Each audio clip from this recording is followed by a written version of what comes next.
C'est en train d'effrayer 5 pilotes mexicains chevronnés. La curiosité est le propre de l'homme.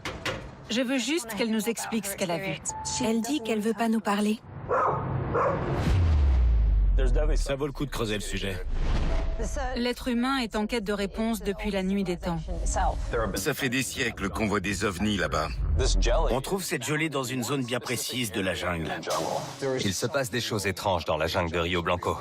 Il se peut qu'on ne soit pas la seule civilisation intelligente de l'univers. Je n'ai aucune idée de ce que c'est. Alors, où sont ces extraterrestres? Cet objet ne vient pas de notre planète, d'après ce qu'on voit sur cette vidéo. Je confirme.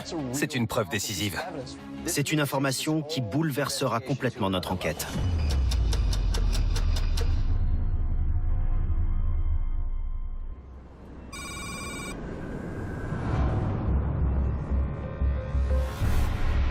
Mis bout à bout, c'est impressionnant. L'enquêteur Mike Cole et le spécialiste en analyse des conflits Michael Livingstone mènent une enquête afin de prouver qu'une forme de vie extraterrestre est entrée en contact avec la Terre. Tout nous ramène à ce tremblement de terre. Et ce n'est pas un séisme comme les autres. Il est vraiment bizarre. L'équipe a identifié une série de sons extraterrestres et de phénomènes étranges. Ils ont tous été enregistrés près de l'épicentre du séisme de 2011 en Virginie, qui a touché la côte Est et le Washington Monument. Est-ce que la présence d'un engin extraterrestre dans l'atmosphère pourrait avoir cet impact sur la Terre au point de la faire trembler? Pour le moment, c'est difficile à dire. Il faut qu'on cherche d'autres séismes comme celui-ci. Et si on trouve des similitudes, on sera sur une piste. On va essayer de trouver quelque chose dans le logiciel. On cherche des séismes inhabituels, anormaux et de forte magnitude. OK ? Afin de vérifier cette théorie, l'équipe recherche des séismes hors normes dans le logiciel d'analyse de liens conçu pour la CIA. C'est parti. OK, regarde. On a 5 résultats classés très pertinents. Chili 2010, et regarde, on a un séisme qui a touché le Mexique en 2017. Et il est pertinent à 91%. 400 séismes en l'espace de 14 jours, entre le 7 et le 23 septembre. De rares secousses. C'est énorme. Le Mexique est un pays qui est souvent touché par les séismes. Mais 400 tremblements de terre enregistrés en seulement 2 semaines dans une seule et même région, c'est vraiment pas banal. On est sur une piste. Mais reste à savoir s'il y avait des phénomènes étranges dans les airs à ce moment-là. On regarde ça. Ouais. OVNI, pan, témoignage, signalement. Du 7 au 23, au Mexique. Mexique. Ouvre cet article. Jorge Galindo, le 23 septembre 2017. C'est à la fin de ces 2 semaines, non? Ouais. Des dizaines de personnes ont vu un objet volant non identifié le samedi matin, au moment du séisme. Apparemment, ce n'était pas un vaisseau, mais plusieurs objets argentés en forme de sphère. On a quoi d'autre? OK, il y a toute une liste de signalements d'OVNI. Le logiciel identifie une base de données centralisée de tous les signalements enregistrés au Mexique en septembre 2017. Rio Blanco, Rio Blanco. Tous les signalements sont à Rio Blanco. 27 signalements différents sur cette période de 2 semaines. Et ce qui est vraiment intéressant, c'est que Rio Blanco ne se trouve qu'à 120 km de l'épicentre du tremblement de terre. Il y a une tendance qui est en train de se dessiner. À Waynesboro, on avait beaucoup de signalements. C'était à proximité du foyer d'un séisme particulièrement étrange. Et c'est la même chose ici. Il faut qu'on parle à ces témoins. Je veux savoir ce qu'ils ont vu. Mais le gros problème, c'est que chacun de ces signalements a été fait de façon anonyme. On a quand même un nom. Jorge Galindo, un journaliste qui était sur le terrain et qui a interrogé tous ces gens. Si ça peut nous permettre de prouver qu'il y a eu contact, il faut absolument qu'on en sache plus, et cet homme peut nous y aider. Il ne donnera pas ses sources. Nick est parfait pour ce job. Il faut qu'on creuse cette piste, donc on va envoyer Nick et Sarah sur le terrain. Ok, on verra ce qu'ils trouvent.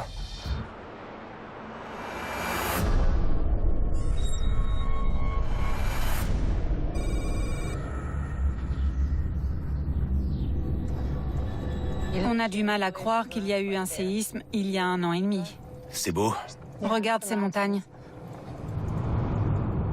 Nick Carnesi, agent de renseignement du corps des Marines, et Sarah Credas, astrophysicienne et journaliste, sont à Rio Blanco pour rencontrer le journaliste Jorge Galindo. Ce qui m'intrigue, c'est que ce journaliste a des tas de témoins qui ont vu des objets dans le ciel au moment du séisme. Mais ils ont tous témoigné de façon anonyme. Il n'y a pas un seul nom dans son article. Il faut qu'on creuse le sujet parce que ces témoignages peuvent être d'une grande utilité.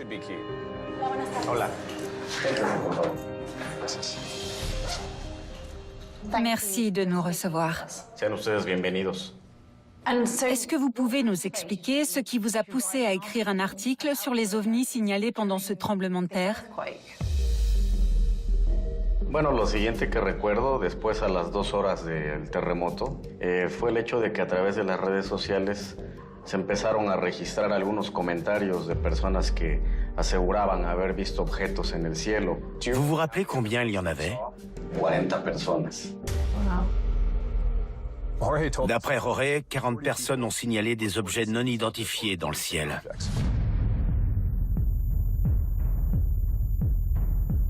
Ils sont plusieurs à avoir vu un objet. Que ce soit 40, 35 ou même 30 personnes qui l'aient vu, ça fait pas mal de monde. Il y avait quelque chose de très intriguant dans le ciel ce jour-là. On parle de gens qui étaient en train de vivre un séisme, ce qui veut dire que leur vie était potentiellement en danger.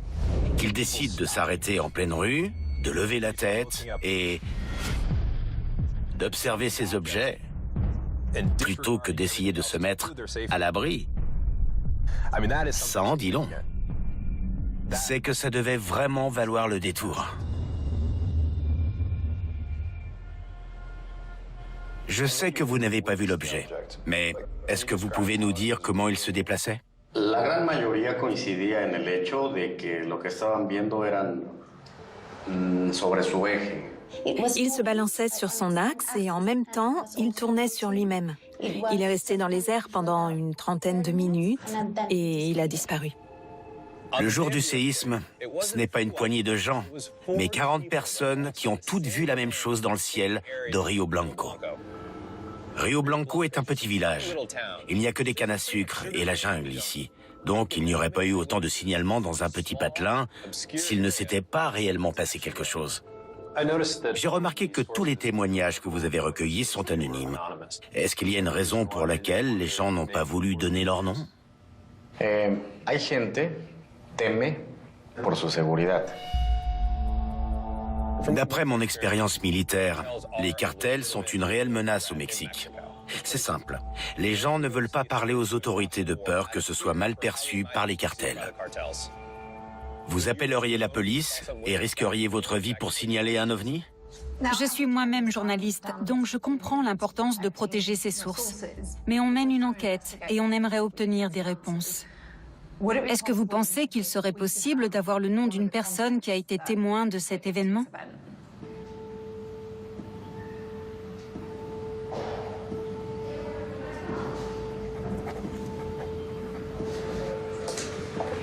No estoy muy seguro de que quiera responderles a sus cuestionamientos. Sin embargo, lo voy a intentar. Il n'est pas convaincu qu'elle accepte de répondre à vos questions, mais vous pouvez essayer. Merci beaucoup, c'est très gentil. Merci Jorge, c'est super.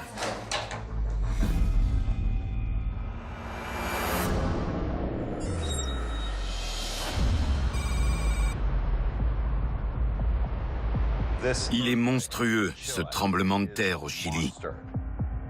De retour au centre de contrôle, Mike Cole et Michael Livingstone se penchent sur de nouvelles données concernant un séisme qui a touché le Chili le 27 février 2010.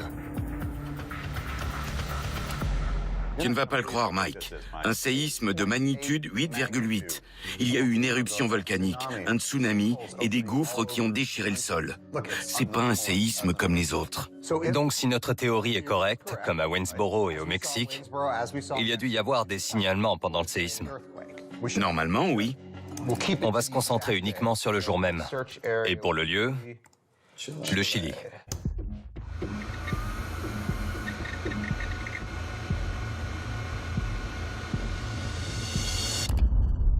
Apparemment, il y a eu pas mal de signalements à Quinte.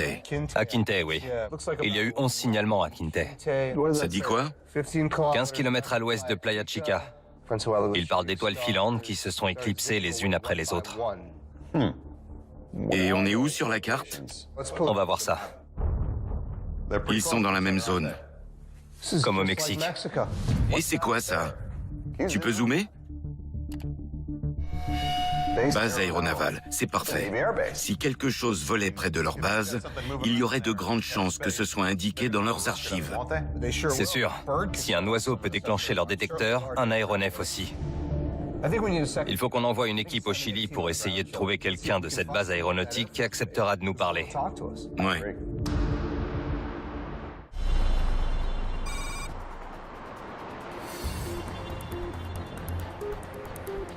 S'il y a eu autant de témoignages ici, ça vaut le coup de creuser le sujet. Une seconde équipe atterrit à Santiago, au Chili, pour rencontrer un membre de l'armée chilienne. Plus d'une dizaine de personnes ont vu quelque chose le jour où un énorme séisme a eu lieu. Le réflexe serait de se concentrer sur la catastrophe. Et pourtant, ces gens étaient attirés par ce qu'il y avait dans le ciel.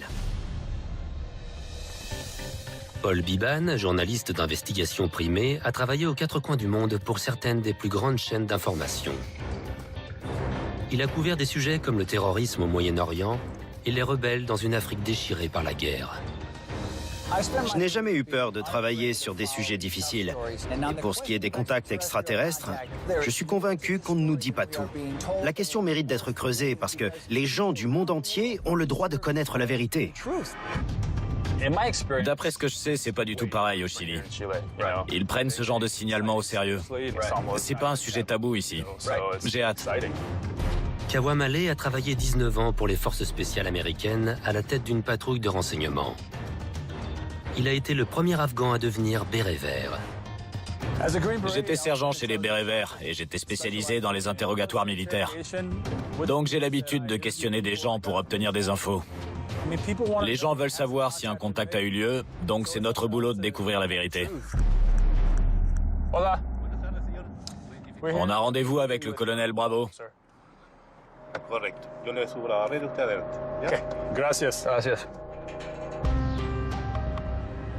Enchanté. De même. Paul, Kawa et leur interprète ont rendez-vous avec le lieutenant-colonel Bravo de l'armée chilienne. Il y a énormément de signalements d'objets non identifiés au Chili. Vous pouvez nous en dire plus?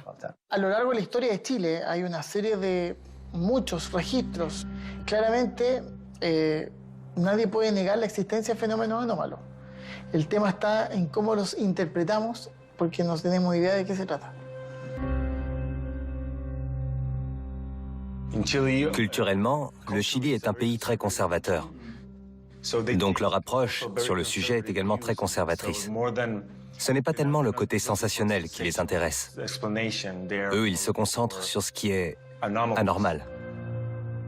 On est en train de discuter avec un pilote gradé de l'armée chilienne et il nous dit « Effectivement, on a énormément de signalements de ce genre dans notre pays et on ne sait pas vraiment comment expliquer ces phénomènes. » Donc ça veut dire que le gouvernement chilien, qu'au moins l'un des gouvernements du monde, prend ce sujet au sérieux. C'est un vrai mystère à leurs yeux. Le jour du séisme, en février 2010, si j'ai bien compris, il y a au moins 16 personnes qui ont vu des ovnis. Vous pouvez nous en dire plus? Yo conozco esos casos, pero también hay que tomar en cuenta de que después de ese mega terremoto, todas las instituciones públicas de este país. Il a entendu parler de ces signalements, mais ils n'apparaissent pas dans les rapports officiels parce que... Il y avait d'autres choses à gérer. C'est ça. De ahora en adelante, o sea, desde el año 2010 en adelante, porque las manifestaciones fueran más. El fenómeno existe, pero no se sabe qué es lo que es. On a un membre de l'armée qui nous confirme que ces signalements sont monnaie courante au Chili. C'est complètement dingue. Que hay públicos, o que por lo menos se han hecho conocidos, hay uno muy interesante del año 2014. Le lieutenant-colonel révèle la vidéo d'un ovni enregistré depuis un hélicoptère de l'armée chilienne en novembre 2014. Aquí tenemos la cámara y se observa a lo lejos un objeto que la cámara lo capta. C'est l'objet? Claro. On voit bien qu'il est rond. Il bouge à peine. Este objeto inmóvil cerca de las nubes emite una especie de estela turbulenta. C'est quoi? Bueno, eso estuvo en discusión durante mucho tiempo. C'est une sorte de panache. Y es donde ahí genera la controversia. C'est incroyable. La vidéo montre un appareil qui émet une espèce de panache de fumée. Et je n'ai aucune idée de ce que c'est. Hay dos versiones. Una que habla de que esto es un avión y otros que hablan de que es un fenómeno anómalo. Vous voyez un avion, vous? Parce que moi, non. Pero es extraño. Yo no puedo negar que sea muy extraño. La evidencia de este caso se presentó al CEFA en diciembre del 2014. Estuvo en proceso de análisis y estudio por parte del comité completo. Attendez, c'est quoi le CEFA? CEFA es el Comité de Estudio de Fenómenos Aéreos Anómalos. Donc c'est un organisme gouvernemental dont la mission est d'enquêter sur les objets volants non identifiés. Claro, investiga casos que son realmente interesantes. C'est du jamais vu. Le Chili a créé un comité dont le seul et unique objectif est d'étudier les signalements d'OVNI. Le CEFA est la version chilienne de l'ATIP du Pentagone et il est encore en service. C'est une information qui bouleversera complètement notre enquête. Ce serait génial qu'on puisse discuter avec un membre du CEFA. Ce n'est pas de son ressort. Avoir accès au CEFA, ce serait comme pénétrer dans la caverne d'Ali Baba. Il possède des dizaines d'années d'archives de signalements. C'est potentiellement une mine d'or pour nous.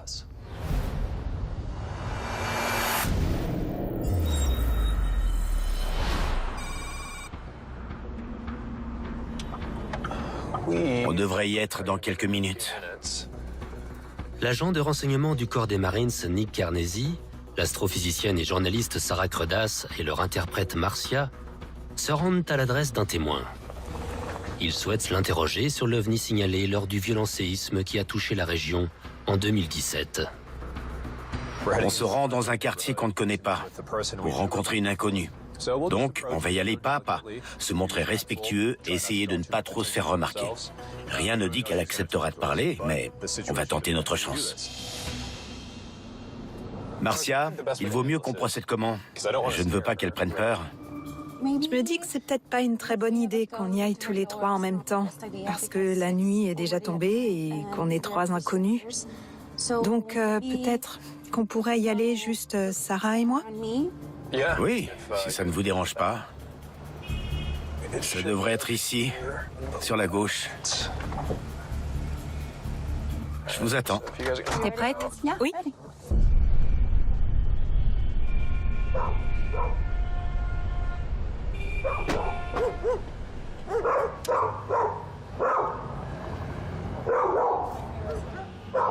C'est là?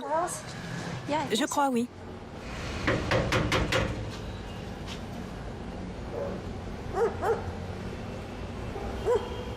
Elle arrive. Sandra? Sí. Hola, buenas noches. Yo soy Marcia y ella es Sarah. El contacto que nosotros obtuvimos fue el señor Jorge Galindo y nosotros venimos a hacerte unas preguntas que tú habías visto unos objetos voladores. Es que la verdad no me gustaría todavía hablar acerca del tema. Elle dit qu'elle ne veut pas nous parler.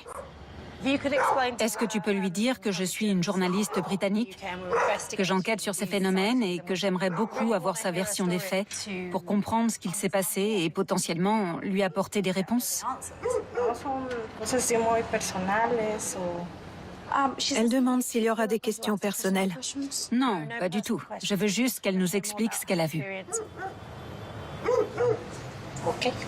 Tu peux lui dire qu'il y a une troisième personne avec nous? Va a venir una tercera persona con nosotros. Es un chico. No hay problema.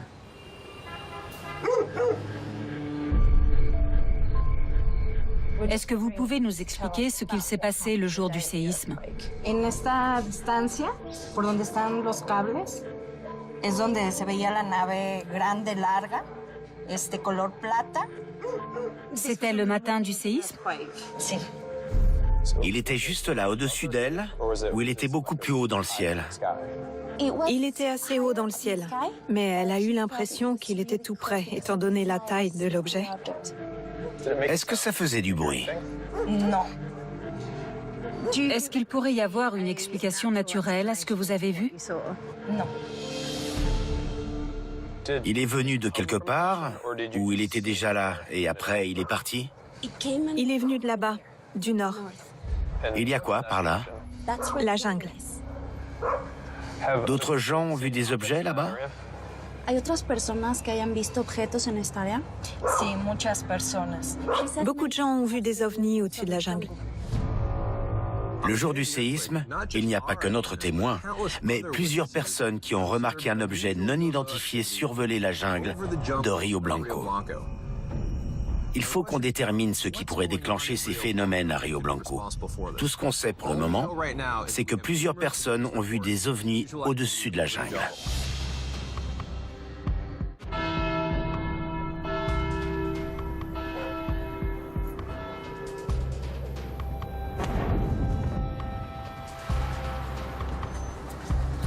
Il est là. Comment on prononce son nom? Venancio. Venancio. Nick et Sarah ont convenu d'un rendez-vous avec Venancio Osorio Ortiz, un habitant qui connaît très bien la jungle de Rio Blanco. Merci de prendre le temps de nous rencontrer. Muchas gracias por tomarse el tiempo de venir a platicar con nosotros. Gracias a sus órdenes. On aimerait que vous nous en disiez un peu plus sur vos expéditions dans la jungle. Pues realmente yo creo que desde que nací, porque aquí eran montañas todo esto, y nos íbamos a caminar en las tardes, nos salíamos a explorar, a andar, a recorrer los cerros. O sea, yo casi toda mi vida ha sido de caminar en la selva. Il connaît cette jungle depuis tout petit. Y es mi pasión. Si on est ici, c'est pour enquêter sur des ovnis. Et on nous a dit qu'il y en avait beaucoup qui volaient au-dessus de la jungle. Hay personas que pues dicen, sabe lo que sucedió en esos tiempos y D'après les histoires racontées par ses ancêtres, les Aztèques ont vu des objets étranges dans la jungle, qui volaient au-dessus des arbres.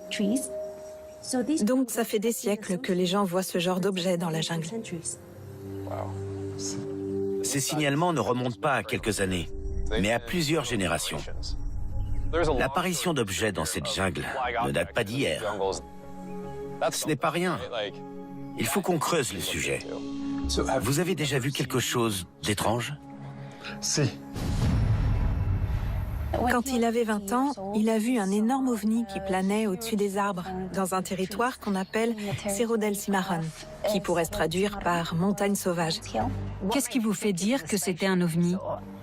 Era redonda, o sea, tipo un platillo como lo han mostrado algunas. Parce que ça ressemblait à une soucoupe. C'était rond. On sait tous à quoi ressemble un avion ou un hélicoptère, et cet objet n'en avait pas la forme. C'est pas tout. Il a trouvé quelque chose de bizarre dans la jungle. Une espèce de substance gélatineuse. Vous avez un échantillon? Si traigo muestras. Oui, il va aller le chercher. Merci.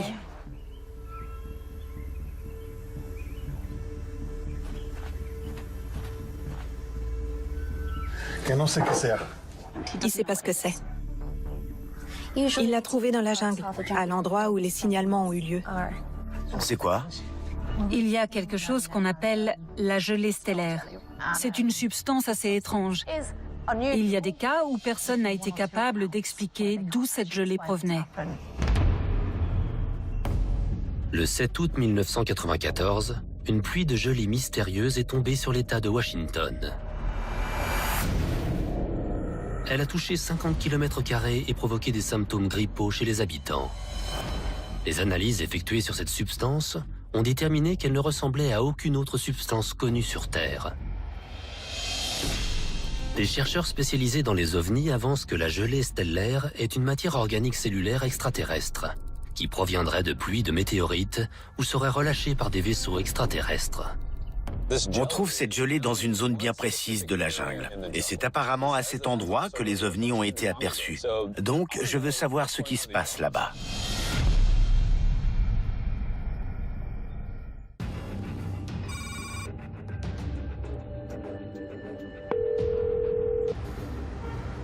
Dans le cadre d'une enquête sur des phénomènes étranges au Chili, Salut Alejandro.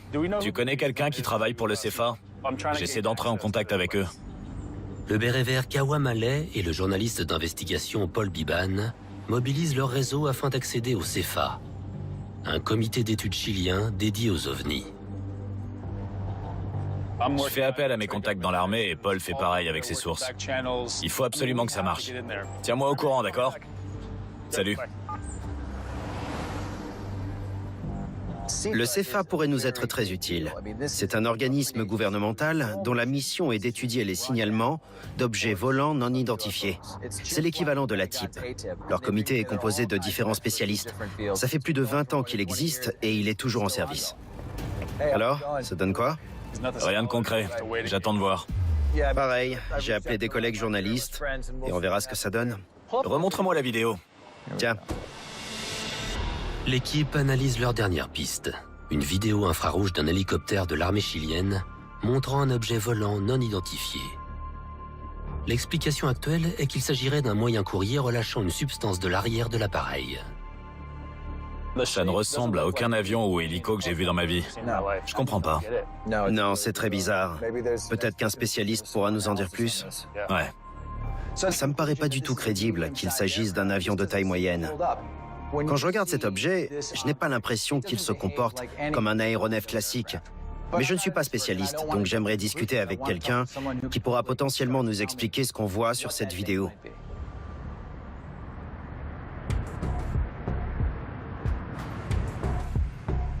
Allez, c'est parti. Paul et Kawa se rendent au plus grand laboratoire d'expertise audiovisuelle du Chili. Avant de conclure à un phénomène extraterrestre, on doit essayer de trouver une explication naturelle. Donc, on a fait appel à un spécialiste qui pourra peut-être nous aider. Gustavo? Bonjour, Gustavo.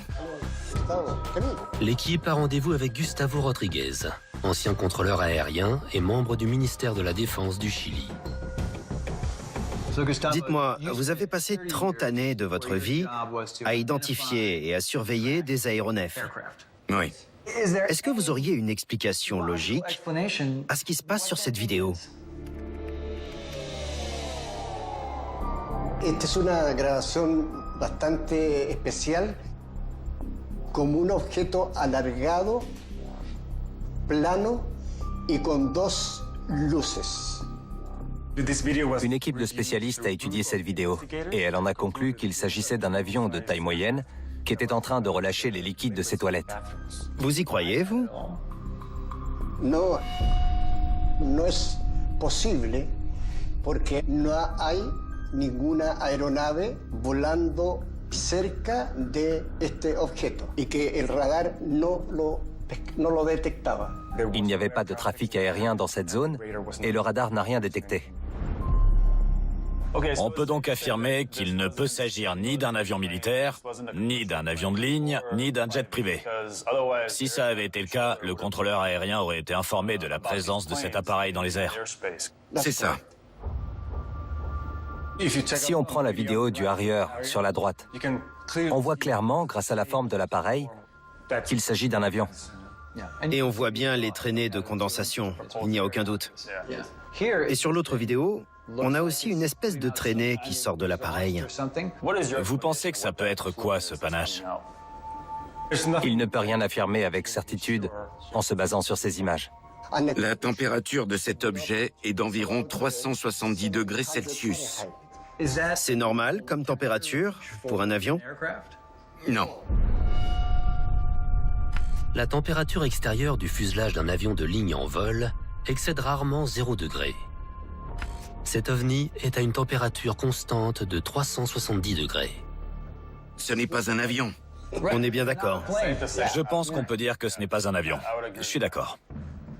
Dans votre carrière, est-ce que vous avez déjà vu quelque chose de la sorte? No, primera vez.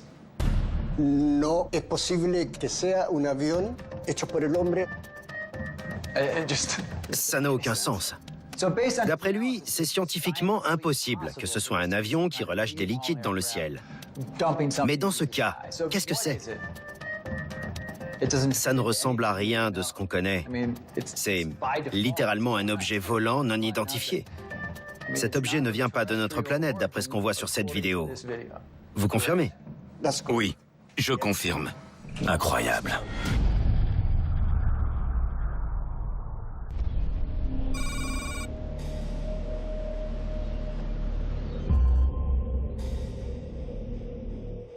On a des nouvelles de l'équipe au Chili.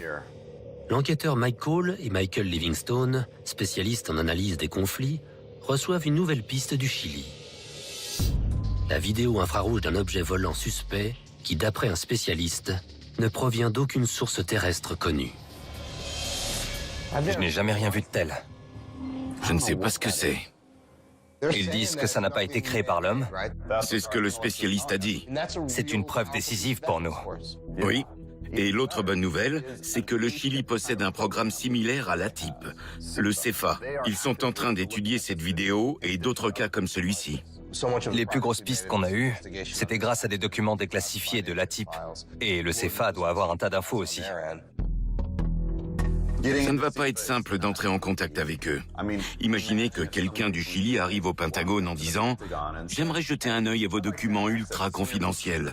Ça m'étonnerait qu'ils soient accueillis à bras ouverts. On ne peut pas laisser passer cette occasion. Ils ont peut-être les réponses qu'il nous faut. Tandis que l'équipe au Chili essaie d'obtenir l'accès au CEFA, on a un message du Mexique. Mike Cole et Michael Livingstone se concentrent sur l'équipe à Rio Blanco, au Mexique, qui a identifié une série de signalements d'ovnis aux abords d'une jungle. Ils ont trouvé quelqu'un qui connaît bien cette jungle et qui s'appelle Venancio. D'après lui, ça fait des siècles qu'on voit des ovnis là-bas. Et il va les emmener là où ils ont été vus. Il a trouvé ça et il ne sait pas ce que c'est. Ils veulent aussi notre avis sur cette substance que Venancio a trouvée, la gelée stellaire. Les gens du monde entier associent cette gelée aux étoiles. Et ça fait des siècles que ça dure. Cette théorie remonte même à l'époque médiévale. Mais les scientifiques ont plusieurs explications. Et l'une d'entre elles est qu'il s'agirait de gelée de ponte, de grenouilles ou de crapauds. Comment ça? De la gelée de ponte? Ce qui se passe, c'est que quand un prédateur mange la grenouille femelle, il se retrouve obligé d'évacuer tous les œufs qui se trouvaient à l'intérieur d'elle, et ça donne cette espèce d'amas gélatineux. Même si on n'est pas sûr qu'il s'agisse de gelée stellaire, Venancio a trouvé cette substance à l'endroit même où les ovnis ont été vus. On va chercher des infos sur cette jungle dans la base. Le logiciel d'analyse de liens recherche des images d'ovnis dans un périmètre de 30 km autour de la jungle de Rio Blanco. On a 7 résultats. On a Rio Blanco OVNI. Pertinence 88%. Ok, on regarde. Ça a été filmé avec un téléphone. On dirait qu'il maintient sa position.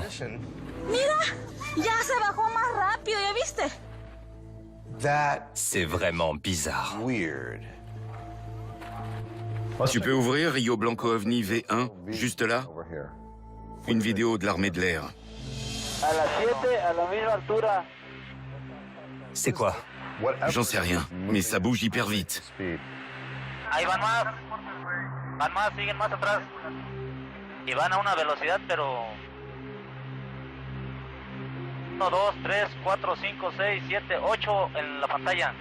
Il y en a un paquet.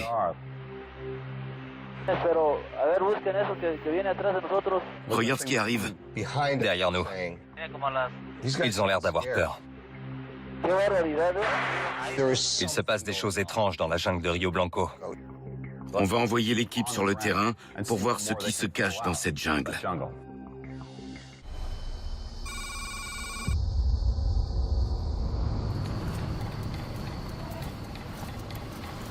Voilà, on y est. La végétation est dense ici. Bienvenue dans la jungle. Beaucoup d'ovnis ont été signalés dans cette zone. Donc, j'aimerais en connaître la raison et ce qui attire ces objets là-bas. On doit se rendre sur place si on veut obtenir des réponses. Prêt? Ah oui.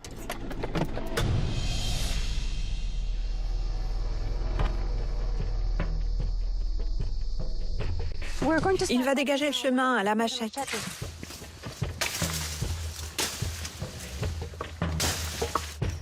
Nick et Sarah, accompagnés de leur guide Venancio et de leur interprète Marcia, ont 25 km à parcourir pour rejoindre l'emplacement exact où des ovnis sont signalés depuis des siècles.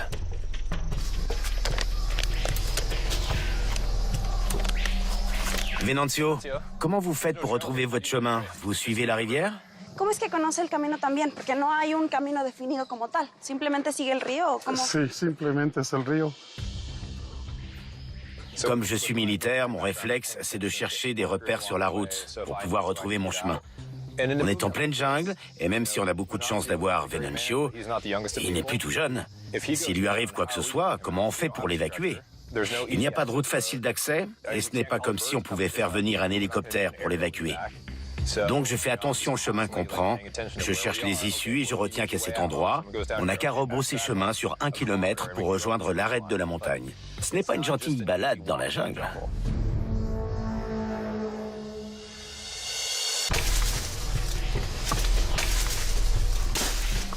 Ce sera comme ça sur toute la route? Venancio, Sí, ¿vas a ir así de denso todo el camino? sí. Yes. Oui, ce sera pareil. Ok. Ok, podemos pasar.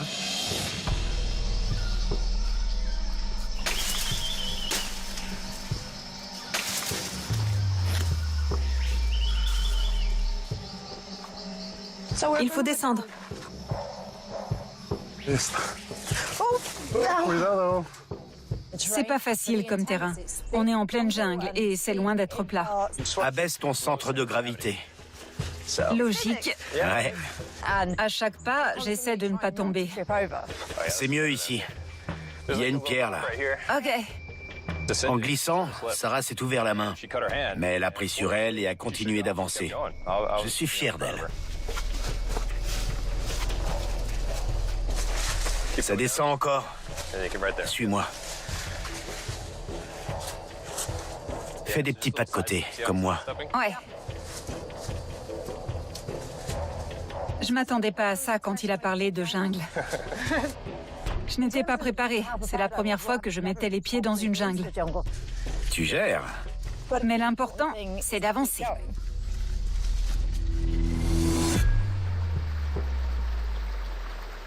C'est magnifique ici.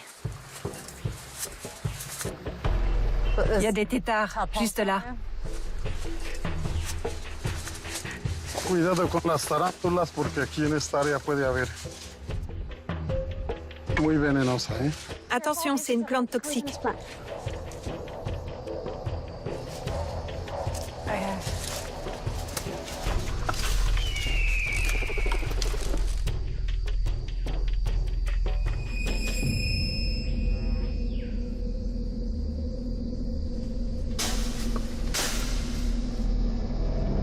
On a marché des kilomètres et des kilomètres pour essayer de comprendre ce qui rend cet endroit si particulier. Pourquoi ces objets viennent ici? Ils sont attirés par quoi? Espérons qu'on trouve des réponses à nos questions.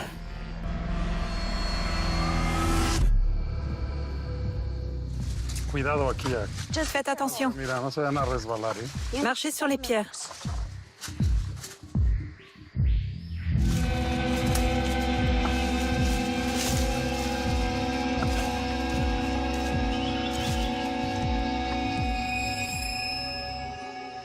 Objetos acá, en esta zona. Il dit que c'est ici que les ovnis ont été signalés. Regarde. Les tribus d'anciennes civilisations vivaient dans ces ruines. Peut-être des Totonacs, des Olmecs ou encore des Mayas. Il y a des gravures? Sí, tiene grabados. Oui, On peut voir? On peut entrer? Vamos, sí, están, vamos. C'est génial. Ouais. Está algo peligroso. attention parce que la montée est difficile et dangereuse.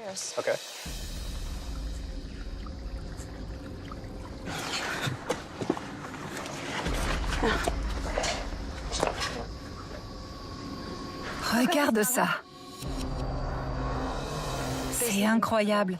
On voit encore toutes les gravures. Ce sont des anciens peuples qui ont gravé tout ça. Il y a peut-être des milliers d'années. Regardez. Je n'en croyais pas mes yeux quand Venancio nous a montré ces gravures. C'est incroyable. C'est quelque chose qui fait partie intégrante de notre histoire en tant qu'être humain. Ce sont des gravures qui ont plusieurs siècles. Regarde. Regarde, regarde ça. À cause de l'érosion, il y avait un peu de poussière. Et il y a certaines représentations que je n'arrivais pas à déchiffrer. Mais il y avait des carrés, des triangles et même un moulin ou quelque chose qui en avait la forme. C'est vraiment fascinant de se dire que c'était le moyen de communication des anciens peuples qui ont vécu ici à une autre époque. Il est dingue celui-là. Il y a une empreinte de main, ici. On a une chance incroyable de pouvoir explorer ces ruines. Espérons que ça nous aide. Regarde, regarde, il y a un pied. Toutes ces gravures sont la preuve qu'il y a des gens qui vivaient dans ces ruines il y a extrêmement longtemps.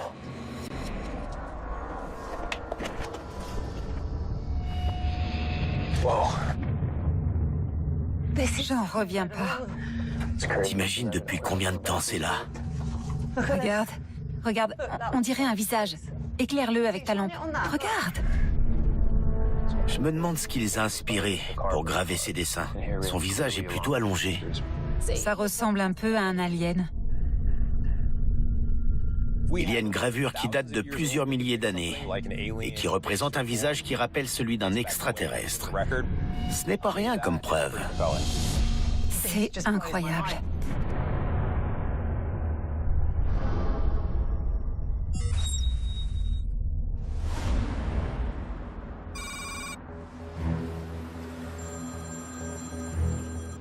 Allô? Salut, c'est Alex. Salut, quoi de neuf? Je me suis renseigné sur le CFA comme tu me l'avais demandé. Et j'ai un pote à l'ambassade qui a un contact là-bas, donc ils vous laisseront entrer.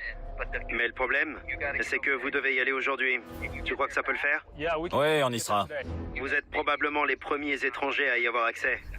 Il va falloir qu'on se grouille, mais merci. Y a pas de quoi. Tu m'envoies les coordonnées de ton contact? Ouais, je t'envoie ça. Ok, à plus. On a trop de chance. J'en reviens pas qu'ils nous laissent entrer. Ouais. C'est la meilleure piste qu'on ait trouvée depuis le début de cette enquête. On parle d'un organisme militaire, donc non seulement ils vont pouvoir nous aider à comprendre la vidéo de l'hélico, mais ils ont sûrement d'autres informations intéressantes. J'ai l'impression qu'on va toucher le jackpot. J'espère. Pour nous, accéder au CFA, c'est une chance inespérée d'approfondir nos connaissances.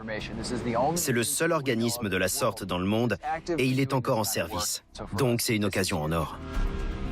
Je veux savoir quels phénomènes étranges ils ont constatés et s'ils ont identifié des tendances particulières dans ce pays où tant d'ovnis ont été vus. Est-ce qu'il y a eu contact? Est-ce qu'il y a des preuves qui le démontrent? Ça, c'est la grande question. On y est. Il y a la sécurité. Hola, buenos días. No habla español. No español. Il a pas l'air content. Dis donc, il rigole pas avec la sécurité ici. Il y a 3 agents rien que pour nous.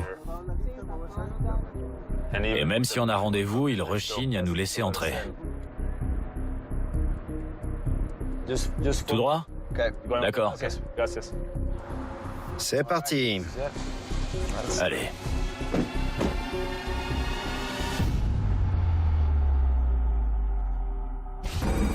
Prochainement, dans Contact. Qu'est-ce qu'il se passe dans ces lacs chiliens? Des rapports de la NASA. Pourquoi la NASA? Il dit qu'il y a eu beaucoup d'ovnis au-dessus du lac. Regarde. Bizarre. Il y a des objets qui émettent un panache étrange.